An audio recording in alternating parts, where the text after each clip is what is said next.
প্ৰত্যেকগৰাকী দৰ্শকক এই মুহূৰ্তত ধন্যবাদ জ্ঞাপন কৰিছো জীয়াই থকাৰ অধিকাৰ নাই নেকি এখন দেশত মুছলমানৰ এবাৰ বিমানৰ ভিতৰতে প্ৰহাৰ কৰা হৈছে হুছেইন আহমদ নামৰ অসমৰ এজন যুৱকক কোনো কাৰণ নোহোৱাকৈ প্ৰচণ্ড চৰ খুধুৱা হৈছে বিমানৰ ভিতৰতে সেইভাবে এই প্ৰশ্ন উত্থাপিত হৈছে এখন দেশত এতিয়া মুছলমানৰ জীয়াই থকাৰ সামান্য অধিকাৰখিনিও নাই নেকি বিনা কাৰণত এজন যুৱকক বিমানৰ ভিতৰতেই প্ৰচণ্ড চৰ খুধুৱা হৈছে আৰু তাৰ পাছতেই এই যুৱকজন সন্ধানহীন হৈ পৰিছে হুছেইন আহমদ নামৰ অসমৰ যুৱকজনক ইণ্ডিগো বিমানৰ ভিতৰত একাংশ পদ্য অসভ্য মানুহে প্ৰচণ্ড চৰ খুধাইছে আমি দেখুৱাই আছো এয়া চাওক এনেদৰে বিমানখনত গৈ থকা অৱস্থাতে প্ৰচণ্ড চৰ খুধাইছে এজন ব্যক্তিয়ে আৰু যিসকল বিমানখনৰ এয়াৰ হোষ্টেজ আছিল তেওঁলোকে পৰিস্থিতি সম্ভালিবলৈ পৰিস্থিতি নিয়ন্ত্ৰণ কৰিবলৈ যত্ন কৰিছে আৰু একাংশ এনেদৰে এতিয়া চূড়ান্ত সভ্যালি কৰা দেখিবলৈ পোৱা গৈছে এতিয়া তাৰ পাছৰ পৰাই সন্ধানহীন হৈ আছে এই হুছেইন আহমেদ নামৰ মুছলমান যুৱকজন এই মুহূৰ্তত সবিশেষ তথ্য লৈ অনাৰ চেষ্টা কৰিছো জীয়াই থকাৰ সামান্য অধিকাৰ নাই নেকি মুছলমানৰ এই প্ৰশ্ন এই মুহূৰ্তৰ আটাইতকৈ ডাঙৰ প্ৰশ্ন এবাৰ বিমানৰ ভিতৰত প্ৰহাৰ কৰা হৈছে হুছেইন আহমেদক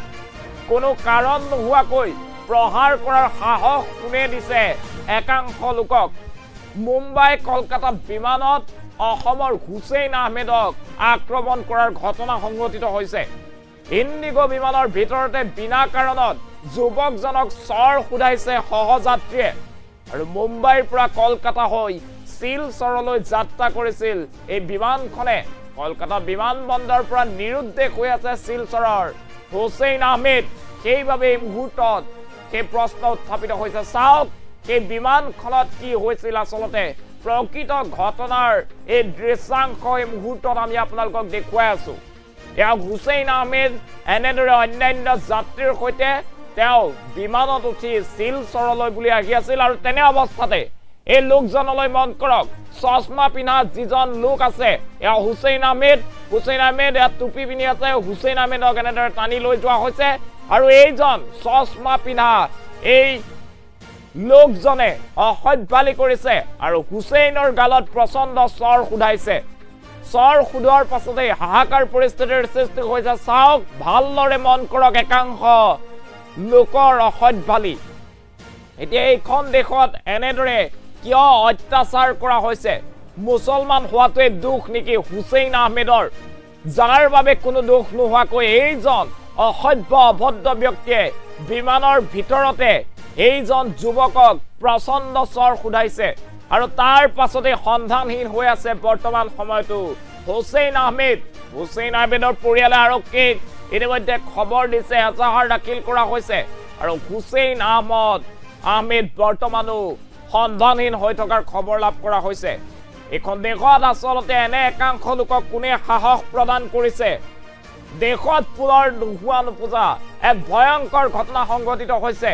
বিমানৰ ভিতৰত অসমৰ এজন মুছলমান যুৱকক প্ৰহাৰ কৰাৰ ঘটনা সংঘটিত হৈছে আক্ৰমণ কৰাৰ ঘটনা সংঘটিত হৈছে মুম্বাই আৰু কলকাতালৈ আহি থকা মুম্বাইৰ পৰা এখন বিমানৰ ভিতৰত এনে ধৰণৰ ঘটনা সংঘটিত হৈছে আৰু তাৰ পাছতেই চাৰিওফালে প্ৰশ্ন উত্থাপিত হৈছে কেৱল মুছলমান হোৱাই দুখ হ'ল নেকি হুছেইন আহমেদৰ কোনো কাৰণ নোহোৱাকৈ এনেদৰে হুছেইন আহমেদক প্ৰহাৰ কৰাৰ সাহস একাংশক কোনে দিলে কোনে এই সকল লোকক সাহস দিছে সেয়া প্ৰশ্ন উত্থাপিত কৰিছে এতিয়া ৰাইজে চাওক সেই ইণ্ডিগো বিমানখন সেই বিশেষ বিমানখনত মুম্বাইৰ পৰা কলিকতালৈ আহি আছিল হুছেইন আহমেদ অন্যান্য যাত্ৰীৰ সৈতে আৰু তেনে সময়তে কোনো কাৰণ নোহোৱাকৈ হুছেইন আহমেদক প্ৰচণ্ড চৰ মাৰিছে আক্ৰমণ কৰিছে আৰু যিসকল এয়াৰ হোষ্টেজ আছিল সেই এয়াৰ হোষ্টেজসকলে পৰিস্থিতি নিয়ন্ত্ৰণ কৰিছে হুছেইনক এনেদৰে প্ৰাণ বচাই লৈ গৈছে ফুল স্ক্ৰীনত আমি আপোনালোকক সেই দৃশ্যাংশ দেখুৱাইছো এম্বিয়েন্সটো সৰুকৈ ৰাখিব লাগে চাওক এই চশমা পিন্ধা ব্যক্তিজন এই ব্যক্তিজনে এই হুছেইন আহমেদৰ গালত প্ৰচণ্ড চৰ খুধাইছে অন্যান্য যাত্ৰী সকলো আছিল এই বিমানখনত কিন্তু বিমানখনত কোনো কাৰণ নোহোৱাকৈ কেৱল মাত্ৰ মুছলমান হোৱাৰ বাবে যুৱকজনক প্ৰচণ্ড চৰ খুধাইছে নেকি এই ব্যক্তিজনে সেই মুহূৰ্তৰ এক ডাঙৰ প্ৰশ্ন মুছলমানৰ এতিয়া জীয়াই থকাৰ সামান্য অধিকাৰখিনিও নাই নেকি সেই প্ৰশ্ন এতিয়া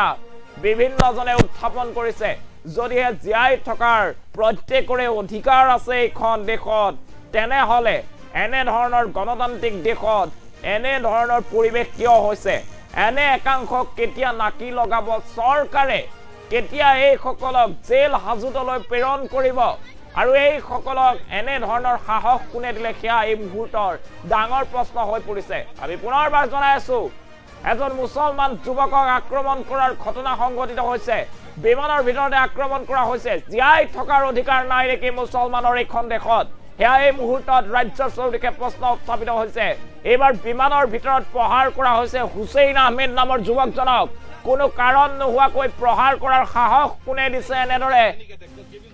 মুম্বাই কলকাতা বিমানত অসমৰ হুছেইন আহমেদক আক্ৰমণ কৰা হৈছে ইণ্ডিগো বিমানৰ ভিতৰতে বিনা কাৰণত যুৱকজনক প্ৰচণ্ড চৰ খুধাইছে সহযাত্ৰীয়ে মুম্বাইৰ পৰা কলিকতা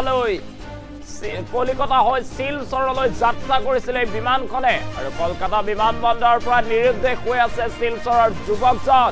ইতিমধ্যে যুৱকজনৰ সন্ধান বিচাৰি আৰক্ষীক খবৰ দিছে হুছেইন আহমেদৰ পৰিয়ালে আৰু তাৰ মাজতে এতিয়া এই ভিডিঅ' ভাইৰেল হৈ পৰিছে ছ'চিয়েল মিডিয়াত চাওক কেনেদৰে প্ৰচণ্ড চৰ খুধাইছে এইজন অসভ্য অশালীন ব্যক্তিয়ে আৰু এনেদৰে দেখিবলৈ পোৱা গৈছে একমাত্ৰ মুছলমান হোৱাৰ বাবে এনে ধৰণৰ ঘটনা সংঘটিত কৰিলে নেকি এনেদৰে আক্ৰমণ কৰিলে নেকি সেয়া এই মুহূৰ্তত এক ডাঙৰ প্ৰশ্ন উত্থাপিত হৈছে এতিয়া এইখন দেশত মুছলমানৰ জীয়াই থকাৰ সামান্য অধিকাৰখিনিও নাই নেকি এনে ধৰণৰ প্ৰশ্ন উত্থাপিত হৈছে চাওক কেনেদৰে বিমানৰ ভিতৰতে প্ৰচণ্ড চৰ খুধাইছে আক্ৰমণ কৰিছে এইজন হুছেইন আহমেদক আৰু তাৰ পাছতেই কলিকতা বিমানবন্দৰৰ পৰা সন্ধানহীন হৈ আছে হুছেইন আহমেদ ক'ত গ'ল হুছেইন আহমেদৰ কি হ'ল এই প্ৰশ্ন এই মুহূৰ্তত ডাঙৰ প্ৰশ্ন হৈ পৰিছে আৰু তাৰ পাছতে এতিয়া হাহাকাৰ পৰিস্থিতিৰ সৃষ্টি হৈছে হুছেইন আহমেদৰ ঘৰত আৰু সেই সময়ত বিমানৰ ভিতৰত থকা যাত্ৰীসকলে কেনে ধৰণে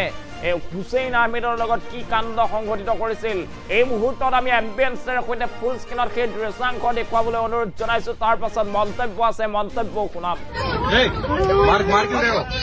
क्यों आपने अरे उसको बोलो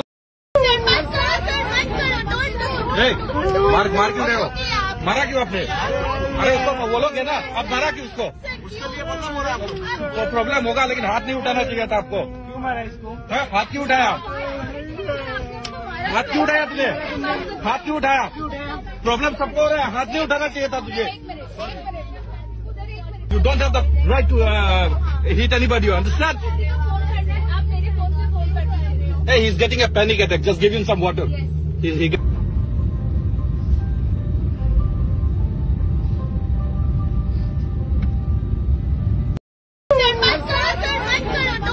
Hey.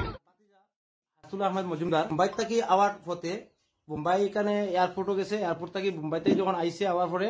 কলিকাতাত ল্যান্ডিং হয়েছে যেটা পাইছি কিন্তু মুম্বাই থেকে কলিকাতা আওয়ার সময় উড়ন্ত অবস্থাত আমরা একটা ভিডিও বাইরে লইছি দেখছি ভিডিও তারে খুব মারামারি চলে এরপর থেকে তো ভিডিওটা বাইরে লইছে আজকে সকাল ভোর 4:30 তখন আমরা ভিডিওটা পাইছি আমরা সকালে এখান থেকে তার চাষি তার যে ছেলেটার মারা হয়েছে তার বউ আছে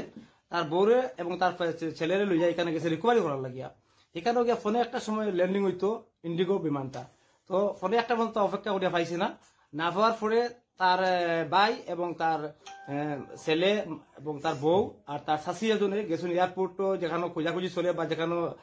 আবেদন করার লাগে জানার লাগে যাওয়া হয় তো এইখানে গেছেন তারা এখানে যাওয়ার পরে তারা কোনো রেসপন্স দিছে না তারা বলছে ঠিক আছে এটা ইমেল করবো এই করবো সেই করবো তারা কোনো রেসপন্স দিছে না তারা এখান থেকে আইসে তখন আমরা লোক এখানে বাবা লোক যোগাযোগ করছে আমরা লোক যোগাযোগ করছে বলে আমরা বলছি তোমরা উদারবন থানাত যাও যে উদারবন থানাত গিয়ে একটা রিপোর্ট দাও যেহেতু আমরা এগুলো মুম্বাইতেই যখন উঠিছে তো আমরা একটা ফ্লাইটও আছে ফ্লাইট থেকে এখানে কিতে হইলো তখন তারা উদারবন থানাত গেছে উদারবন থানায় তারা কোনো রেসপন্স দিছে না দিয়া তারা রে কইয়া দিছে তোমরা খালিগড় থানাত যাও তখন আমার ছেলেটা ইয়েত উঠে প্লেনও উঠে তখন আমার লোক কথা কইছে আমি আইয়া আর আবার পথে আমার ছেলেটারে মারামারি করিয়া নিশ্চয় মস্তিষ্ক বিকৃত করছেন আর নতুবা আমার ছেলের এই অবস্থা কি আমার ছেলে আমার পাওয়া যায় না এটা এয়ারপোর্ট ডিপার্টমেন্টে मार क्यों रहे हो? मारा क्यों आपने?